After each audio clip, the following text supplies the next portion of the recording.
Hey everyone, thanks for joining. Of course, here with Jeff. Happy holidays, Merry Christmas, all the good stuff. Lots of things to go over. Got everything from FTX, Twitter, and some other stuff. I know a lot of people wanting to hear Jeff's picks, but Jeff, first things first, how are you? And do you want to kind of talk about what the plan is today? Cool. Doing great, Jason. Good to see you. I hope you had a great Christmas and everything that goes with it. Plan for the day. It's going to be a little short and sweet one today. Uh, I was going to do my little stocking stuffer of stocks that I like for 2023, but I prefer to wait till the new year. And there's a reason for that, and I'll get into that in the new year. But and you and I have December 11th. We've slated that next meeting, so it'll be out there, say December 13th, a couple days after. But otherwise, just a general quick conversation, nothing long today.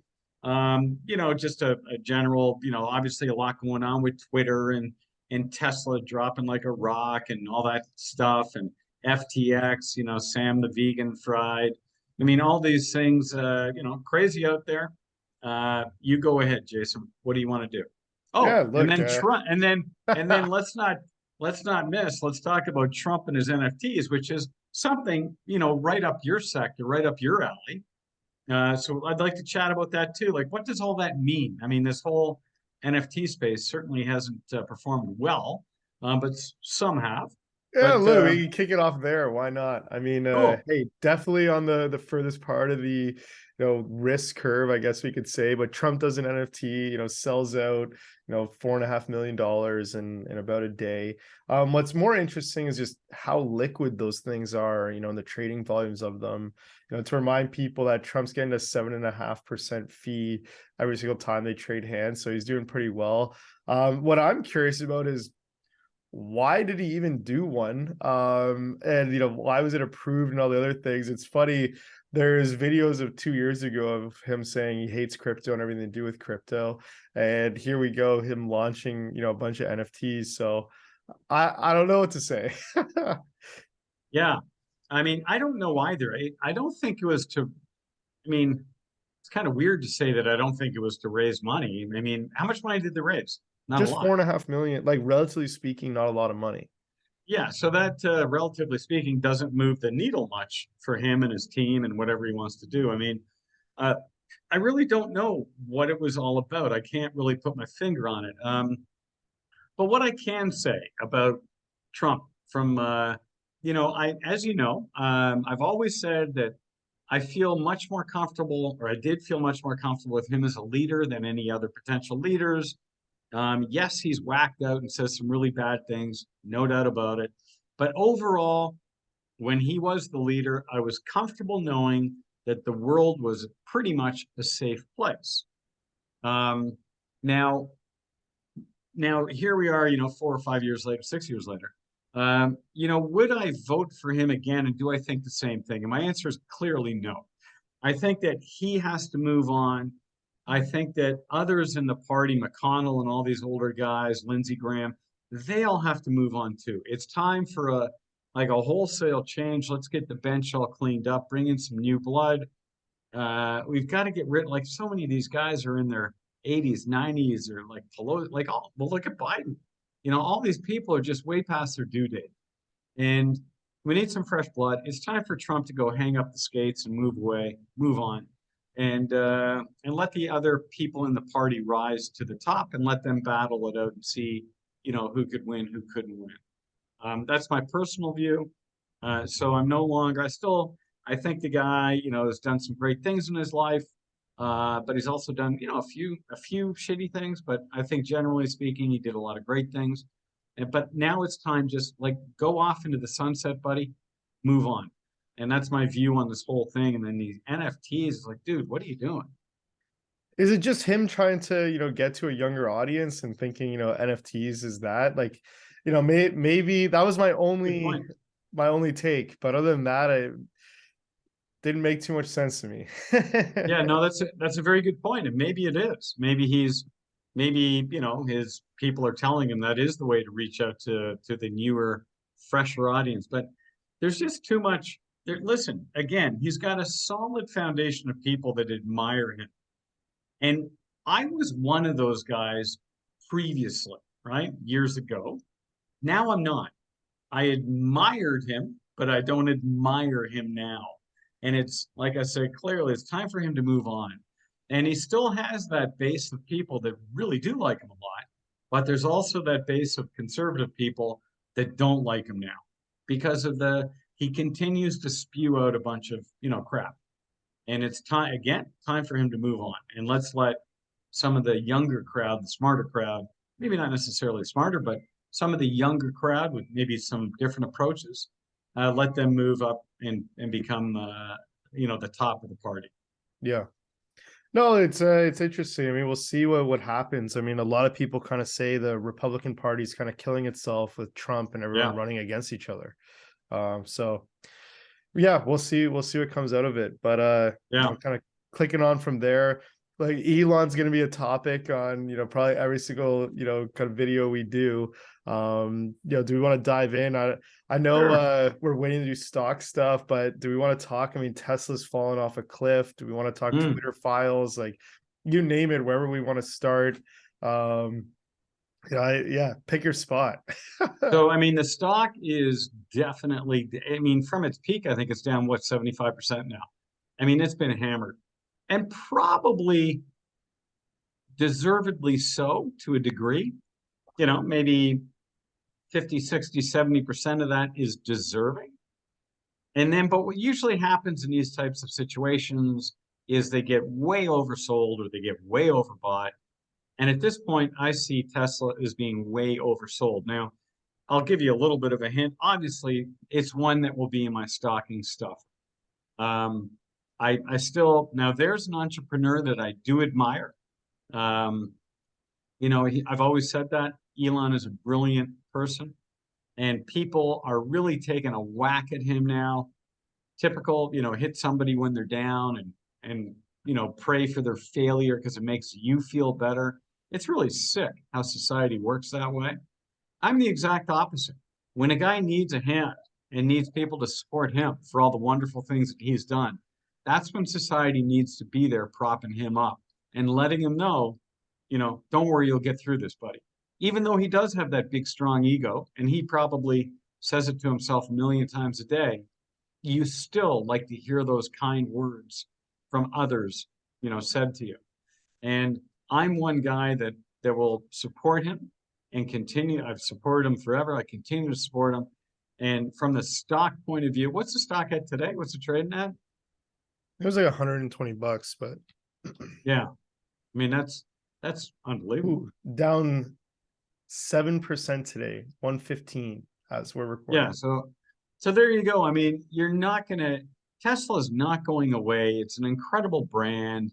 Is he having issues at the moment? 100%. Listen, Apple did the same thing. Do you remember when Apple went all the way to $7 a share? I could be dating myself here, but do you remember that? Yeah, there's been a bunch of, if you think about Apple, there's been a few times. There's that, and there's also, obviously when Jobs was, kind of going in and out with cancer. So Totally. So Apple went all the way down to $7. And people are like, Apple's finished, it's over, whatever. And long story short, look where it is now. So I see the same thing with Tesla. It will have an enormous run in 2023 is my bet. And I think that the brand and everything are incredible. And I love what he's doing in all of his related science companies as well. The guy's an absolute genius. And for people to put him down, it's just sickening. let's, You I know, mean, I guess at the end of the day, no, everyone's a seller, but no one wants to admit they're a seller. And I guess to talk, what I see the biggest thing, at least on the stock type, forums and other places, is, hey, this guy sold $40 billion worth of Tesla stock this year. Is that him saying, hey, I'm ready to move on from Tesla? Is what people start to kind of connect dots? Or is it him trying to finance Twitter? Is it him taking away, his mind from Tesla and onto something else that people don't have exposure to? I mean, what do you generally think? I think there's a few things that probably have some good arguments, but how do we get it, the train back on track, I guess, is the question people have. so I think that 100% he had to raise some money to, pay for his acquisition of Twitter, which he didn't anticipate this thing would actually go through. He didn't really want it to go through. Remember, I said before, This was all about the courts forcing him to do it. Otherwise, he would have been up against, lawsuits that would have been nuts. So he had to take it on. At that point, any great entrepreneur says, all right, so what? Maybe I made a mistake, but I'll make it right. Right? So he did. And the only way he could finance a lot of it was by selling a bunch of stock in Tesla, which he's done. He's now finished. Just the other days, said he's not selling He any shares in promised until 20. 2025 or something. Yeah. Yeah. So good for him. He's done. Um, and that's the story. I mean, and as for, we can get right into Twitter. So bottom line is Tesla, it's been beaten up so badly, but the brand itself is unbelievable. And I think over time in 2023, there's an easy double in the price of that stock, even a triple. So that thing will move up on nothing. And it's going to be interesting. On the Twitter scenario, I love what he's doing, releasing all these, tidbits that are coming out and giving it to a couple reporters that are known to be more on the left-leaning side of journalism, so-called journalism. And it's been great to learn about, wow, all the things that really went on. And of course, the left, the Dems, don't want to hear anything about it. They just say, it's no big deal. Well, in actual fact, it's an enormous deal. The fact that the Biden government had a direct link into Twitter, censoring accounts. And I've said it here before, my accounts, about 13 of them or so, were all banned for 3 months. So in 2020. And I was given the most lame excuses ever as to, why they were and when they were coming back on and blah, blah, blah. And 3 months. So I'm happy that this is happening. I think that in the end, whenever that may be, and as the dust settles with Twitter into kind of mid-year next year, I think that it'll be a much, much better platform where voices will be heard from both sides. And that is truly what you want, right? You don't want to always hear the same people supporting your thesis or your argument. You want people to challenge you. And that's what great decision making is all about, is having people challenge your opinion, your thesis, but challenge you in a way that has facts behind it, not just, name calling. And listen, the name calling is going to continue. It's part of, at the moment, it's part of life, unfortunately. And I hope to see all that go away in the coming couple of years. I really do. I think, maybe that leads into kind of the next thing, and I talk about it frequently. I hope that all this woke stuff is slowly but surely dying. And I think that it is. I think that you're going to see. Well, new Disney CEO. I don't know if we touched on that much. And by new, I mean old but new. But yeah, so we did a little bit. He seems to be, towing the line here with the woke stuff. So, but what I think you're going to see probably like Larry Fink at BlackRock. I mean, this guy's as woke as you can go. What about Goldman Sachs CEO? You'll see him probably get fired in the next week or two. And these guys have got to go, man. What they do behind the scenes in terms of financing like these no bail groups, it's sad and sickening that they finance these groups so that a criminal doesn't have to pay bail. The money is given by famous actors and all these people to get immediately these, so-called, well, not so-called, these criminals back on the street while they're waiting to go to trial. It's like, what's up with this stuff? It's lunacy. And I'm hoping, and I'm really, I think that it is going to turn. I think it's already turning. I think people have just had enough. I think we're going back to the days where men are men, women are women, and men compete in men's sports and women compete in women's sports. Will there always be an outlier and stuff? Absolutely. And should we accept it? Absolutely. But that's why it's called an outlier. It's the exception. It's not the rule. But yet what we're making is we're making all these things become the rule, where if there's any thing that may go against the outlier, that immediately you are name called. You're called a racist. You're called something. And it's like, oh my word, like where did that come from? And this stuff has got to stop. It really does. And we just have to get back to good old discussions with evidence-based, fact-based, stuff like that. And it kind of goes to my theme with the cannabis, well, more so in the psychedelic space. I actually touch on this for 1 second. You know me, and I was hardcore in all of these videos that we've done about who are these lunatics that are running these companies like MindMed and all these things that are nothing but a bunch of stoners that go out on the weekends to get high in a forest, or ex-Uber drivers that have absolutely no business acumen whatsoever. And these guys are raising zillions of dollars, literally, and then spending zillions of dollars, literally, on nothing, absolutely nothing. None of those guys move the needle anywhere. All these conferences they all have, a bunch of junk. And, I've always said there are a couple of companies that I think are good. One of them is probably Compass, a Thai. But look at a Thai stock. They just had a shitty announcement the other day, which wasn't good. But overall, it's good. I always said there needs to be a washout in this industry because I've never seen so many weird people in my life. It's almost like it went from the psychedelic space to Sam the vegan FTX. It was like a bunch of vegans in the psychedelic space, a bunch of vegans in the FTX space. Like all these weird people were around that I would question their business acumen. I would ask, like, where did you come from? Who put you in this position of power? Why did somebody just give you 50 million bucks? Like, I don't get it. But now I do get it. And like always, the proof is in the pudding over time. And now look what we have. You have all these psychedelic stocks, 90% of them are worthless, which is what I said they would be.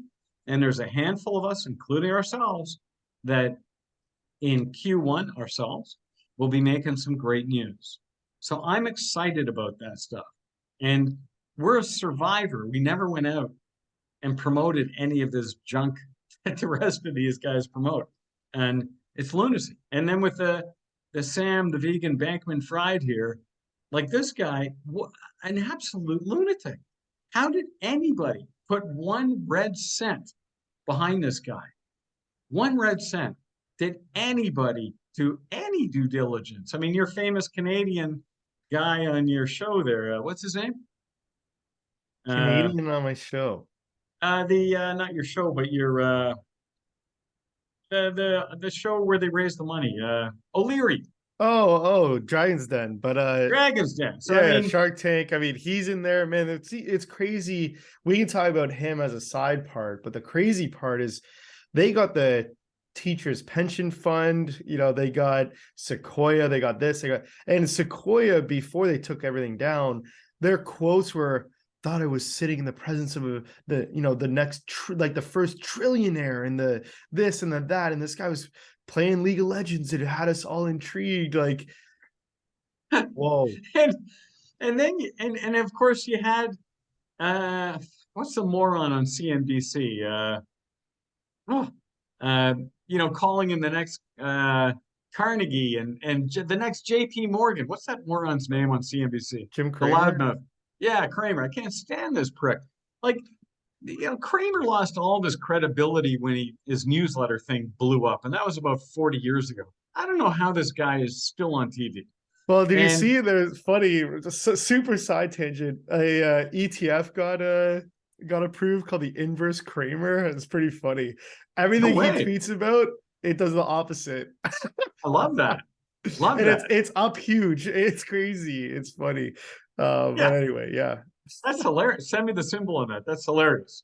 So will do. It's typical that all these guys, that all they care about is the hype because it makes the headlines, right? And this guy, like, I don't even know where to start. I mean, as I said on our last video, I said the girlfriend would roll on Sam, the vegan. He did, she did, or he did, I'm not sure. It did. And and then his COO rolled on him as well. I did say that he wouldn't leave the Bahamas so quickly. He certainly left very quickly. I guess his parents probably advised him on that one. And then, of course, he had to put up, or at least post, a $250 million bond, which is the most craziest number ever that that was only put up just to make the prosecution team look good. It has nothing to do with reality. What he actually put up was a percentage of equity. There was about 4 million equity in his parents' home or something. He put up maybe a million or two from that. And then there was some unknown guy that supposedly put up a little bit of money too. And don't know who that was, but maybe it was George Soros, wouldn't surprise me. Um, and that's the story there. But like this stuff is just so obvious, right? To me, it is so clear and obvious that when you have all these guys like the Kramers of the world or the O'Learys of the world going on and promoting stuff that they have no idea what they're talking about. O'Leary was involved in MindMed, as you know. Good call there, buddy. Well done. So, it's like this guy's batting zero. Like, why does anybody listen to this guy? Number one. Number two, is this guy not going to get charged for something? Like, hello, either that or he's already rolled on Sam. Maybe he's rolling as well. I think he's playing the So, whole I don't know enough. I'm not a crypto expert. I'm not a tech guy, but they were regulating it. He's trying to stick to something. Look, to O'Leary's credit, he has a way of getting out of things. I think some people watching will laugh at that for other reasons. But anyway, I'd be really curious. My number one thing is that week where there was, whatever, $500 million transferred off that exchange while everything was locked and, restricted.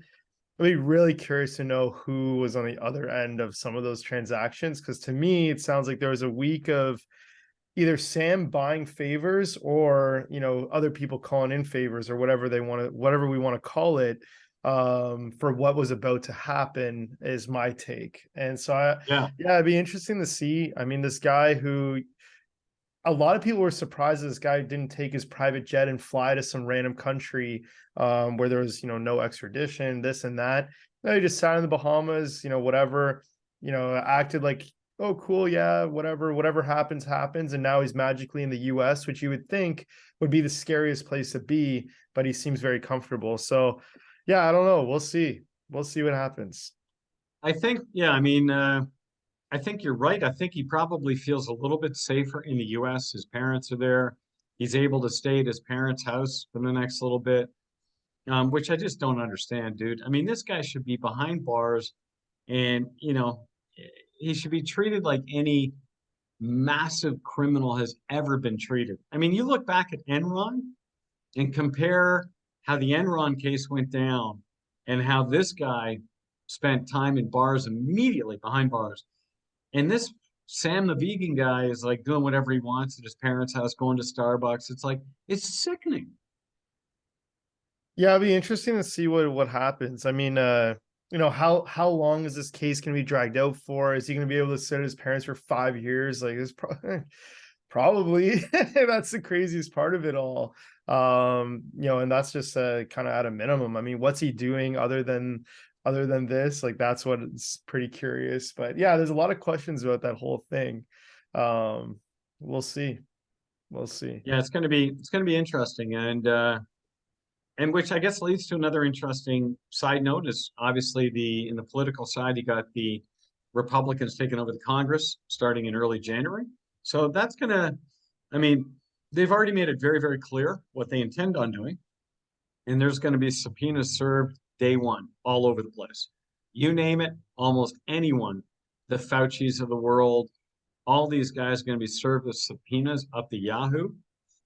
Interesting that the state of Florida convened what did they I forget what you call it, but they convened a grand jury, I guess, to investigate Fauci. So that was just done the other day. This guy is, listen, I've always said it. The guy was just like driving me nuts with every day being on TV and wanting to be in magazines and the Oprah show. And the guy was nothing but an egomaniac. And he was the doctor. Like, come on, dude. So there's another great example of something's definitely wrong behind the scenes with this guy. And we'll find out soon enough. Let the legal, let justice play it out. And we'll see what happens.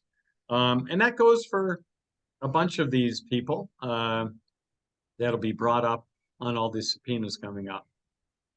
Be So that's interesting a to see what comes out. I yeah. mean, there's everything from, I mean, you're only seeing part so far, only a little nibbit of what's coming out from Elon and Twitter, but there's all the, I know a lot of people calling for like all the trading stuff, the amount of money that a lot of these senators have made during the past couple years, buying the bottom, selling the top, buying certain stocks or before bills get passed. Like, it's pretty crazy. So Totally, we'll see. But totally. yeah. And then And then of course you've got Biden's son as well. I mean, yellow. yeah, a lot of stuff to play out in Q1 for sure. But was there anything else you wanted to kind of get into our holiday video before we do our stock picking one in a couple weeks? Uh, Not really. I mean, I feel great in terms of, I'm really happy to be back in Cape Town at home here, in one place instead of having to, fly around, be somewhere and have 85 million meetings and run myself nuts. But listen, I never complain. I love what I do. I absolutely do with a passion. If I could be awake 24/7, I would do it. Um, but so it's really nice to be home. It's nice to get back into a nice rhythm. I'm using my barbecue. I'm looking out at the beach. I walked this morning. I did a beautiful about an 18-kilometer walk along the seaboard all the way along, and drove people nuts. Said good morning to each and every person. I love doing that. Good morning, and they all look at you like, "What? What was that?" So love doing that. The fresh air is amazing. And I'm looking forward to an amazing 2023. We're doing a lot of our planning right now corporately. A lot of planning coming up with the EFC as well. There's a much bigger picture than meets the eye there. I've said it before, and maybe the viewers can just simply connect the dots. I always say that baby steps and connect the dots, and it's all right there. And then otherwise, yeah, I'm a happy camper for the next. I don't need to travel for about a month and a half. So, and then I'm all good. Really, really happy. How about yourself? How you doing, buddy? Yeah, good. Family, everybody's good. Yeah, Canada got cold very quickly. A lot of people I know can relate to that, wherever you are in North America, let alone Canada. But yeah, went from usually it's a kind of slow transition to winter to went from +10 to -20 in about 24 hours. So that was enjoyable. And obviously, yeah, it's been a cold Christmas, but everything else is good. Hopefully 2023 is better than 2022. So Cool, cool, onwards. buddy. Well, Cool. thank you for your time as usual, Jason. It's always amazing speaking with you and getting an update from Toronto. And I look forward to our next conversation on the 11th. And then we'll put that out live on YouTube like a couple days later, probably. And I'll Perfect. definitely have my little stocking stuffer. But one is you can put it in there now. I guess you could say Tesla. You said it's at 115. So there's my price. I love it. Um, and I think it's amazing. I think you're going to do really, really well with Tesla. As much as, like you said earlier, people at right now are mad at him and this and that. That's when you want to buy things, when people are mad at you. Well, there you go. Well, we'll leave it there. See you in a couple of weeks. But for now, people have their very first pick. It's Tesla. Cool. Chat soon. Thanks, Jason. All the best, buddy.